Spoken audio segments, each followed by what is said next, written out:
तो दोस्तों, क्या आप जानते हैं कि भीष्म पितामह ने किए थे ये 4 घोर पाप, इसीलिए वे बाणों की शक्के पर मारे गए थे। अब आपके मन में ये सवाल आया होगा कि वो 4 पाप हैं कौन से? तो ऐसे सभी प्रश्नों के उत्तर आज हम आपको इस लेख के माध्यम से देंगे। कुछ विद्वान मानते हैं कि देवव्रत भीष्म को महाभारत का खलनायक माना जाना चाहिए। भीष्म ने अंबिका और अम्बलिका की भावनाओं को कुचल कर जो कार्य किया वह अमानवीय था। भीष्म ने ऐसे कई अपराध किए जो किसी भी तरह से धर्म द्वारा उचित नहीं थे। इसीलिए कहा जाता है कि वह अधर्म के साथ होने के कारण आदर्श चरित्र हो सकते थे। भीष्म अपने पिछले जन्म में एक वसु थे और एक शाप के चलते उन्होंने इस जन्म में मनुष्य बनकर कष्ट झेलने थे। तो दोस्तों, आप यह जान के हैरान हो जाएंगे कि कैसे इन 4 पापों की वजह से भीष्म पितामह को बाणों की शक्के पर अपने प्राण त्यागने पड़े। तो दोस्तों, वीडियो शुरू करने से पहले आप सभी से अनुरोध है कि आप वीडियो को पूरा देखें और कमेंट में जय श्री कृष्ण जरूर लिखें।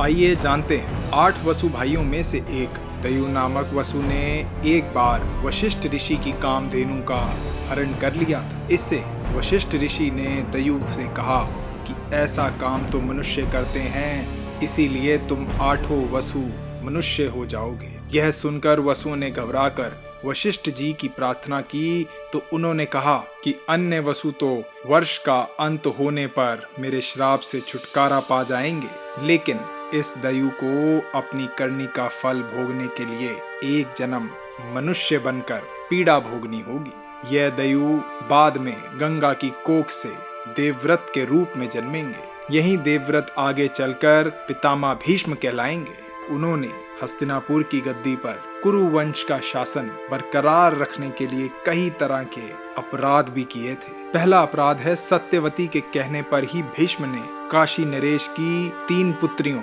अंबा, अम्बलिका और अंबिका का अपहरण किया था।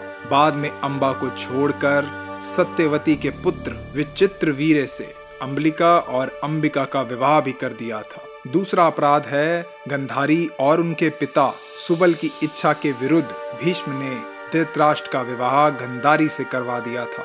माना जाता है कि इसीलिए गंधारी ने अपनी आंखों पर पट्टी बांध ली थी। आखिर अंत में गंधारी को दावगिन में जलकर खुद के प्राणों का अंत करना पड़ा था। तीसरा अपराध है, भारी सभा में जब द्रौपदी को निवस्त्र किया जा रहा था तो भीष्म बिल्कुल चुप बैठे थे। भीष्म ने जानते बुझते दुर्योधन और शकुनी के अनैतिक और छलपूर्ण खेल को चलने दिया। शरशय पर भीष्म जब मृत्यु का सामना कर रहे थे तब भीष्म ने द्रौपदी से इसके लिए क्षमा भी मांगी थी। चौथा और आखिरी अपराध यह है कि जब कौरवों की सेना जीत रही थी, ऐसे में भीष्म ने ऐन वक्त पर पांडवों को अपनी मृत्यु का राज बताकर कौरवों के साथ धोखा भी किया था। तो अब भीष्म ने शक्के पर लेटे हुए पूछा श्री कृष्ण से कि हे मधुसूदन, मेरे ये कौन से कर्मों का फल है जो मुझे बाणों की शक्के मिली? तब श्री कृष्ण ने कहा, पितामह, आप अपने पिछले 101वें जन्म जब एक राजकुमार थे तब आप एक दिन शिकार पर निकले थे। उस वक्त एक करकेटा एक वृक्ष के नीचे गिरकर आपके घोड़े के अग्रभाग पर आ बैठा था।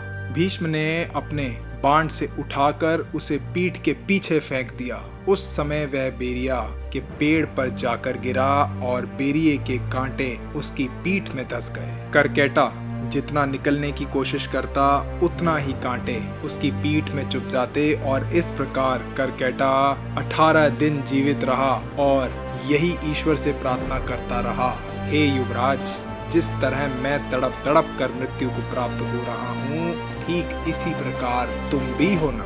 अपने अगले पिछले जन्म में भीष्म द्वारा इतने पाप करने के बाद भी भीष्म को किसी भी तरह से खलनायक नहीं माना जा सकता, क्योंकि भीष्म ने जो भी किया वह हस्तिनापुर के सिंहासन की रक्षा और कुरु वंश को बचाने के लिए किया था। तो दोस्तों, उम्मीद करता हूँ कि आप भी जान गए होंगे कि कैसे इन 4 पापों की वजह से भीष्म पितामह को मौत बाणों की शक्के पर लेनी पड़ी।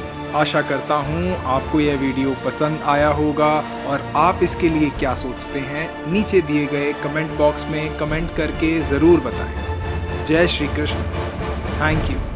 तो दोस्तों, आशा करता हूँ कि ये वीडियो आपको पसंद आया होगा, तो इसे ज़्यादा से ज़्यादा शेयर करिए। अगर आप नए हैं इस चैनल पे तो सब्सक्राइब एंड लाइक करना बिल्कुल भी मत भूलिएगा दोस्तों। तो दोस्तों, मैं ऐसे ही और वीडियोस आपके लिए लाता रहूँगा। आपका अपना दुनिया का खबरी। जय हिंद, वंदे मातरम।